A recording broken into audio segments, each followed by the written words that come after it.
झाले ना. आज सगळ्यात मोठा एक चमत्कार आहे. संपूर्ण महाराष्ट्राला आपल्या शैलीनं वेड लावणारे इंदोरीकर महाराज.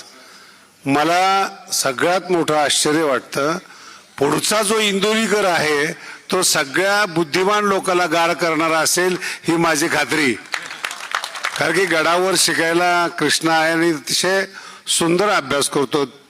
23 वर्षामध्ये कृष्णासारखा मुलगा आमच्या गडावर आला नाही आणि उत्तम पद्धतीने अभ्यास करून माझ्या नंतर तो ज्ञानेश्वरीची धुरा सांभाळेल.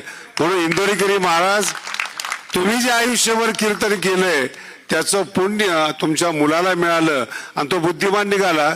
तुम्ही हलकट लोकांकडे का बघता हेच कळत नाही मला. टीका करणारी लोक ही सर्वसामान्य असतात, लहान असतात, बौद्धिकदृष्ट्या कमकुवत असतात. त्यांना वैभव सहन होत नाही, हत्तीचं वैभव सहन होत नाही आणि हत्ती आला तर लोकांना कळावं म्हणून भुकणारे पण पाहिजे. त्याच्यामुळं इंदोरीकरावर टीका करतात. जितकी जास्त होईल, ज्ञानोबा म्हणतात, तितका माणूस हा मोठा असतो. म्हणून येत्या नवीन इंदोरीकराचं आपण सगळ्यांनी स्वागत करा. ज्ञानेश्वरीतला तो भविष्यातला उगवता सूर्य आहे आणि अतिशय चांगलं शिक्षण आहे. आपल्या सगळ्याला कल्पना आहे, मी विनाकारण स्तुती करत नाही, पण खरंच आमच्या भगवानगडाचं भाग्य आहे इंदोरीकर महाराजांनी तो मुलगा देऊन ज्ञानेश्वरी भविष्यातलं माझं टेन्शन कमी केलं.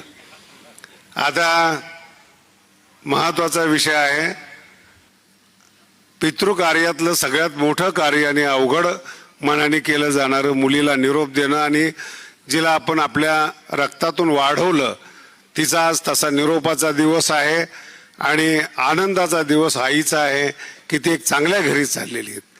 ज्ञानेश्वरी आज साहिलला भेटली. साहिलने ज्ञानेश्वरीचं कौतुक करावं आणि आपला वंश पुढं वाढवावा. माऊलीचा आशीर्वाद त्यांच्या पाठीमागे राहील. जास्त न बोलता आपल्याला सगळ्याला वेळ झालेला आहे.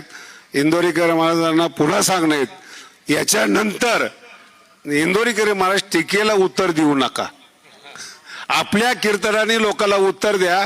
एवढा समाज जमून दाखवा, मग त्या लोकांनी इंदोरीकर महाराजांवर टीका करावी.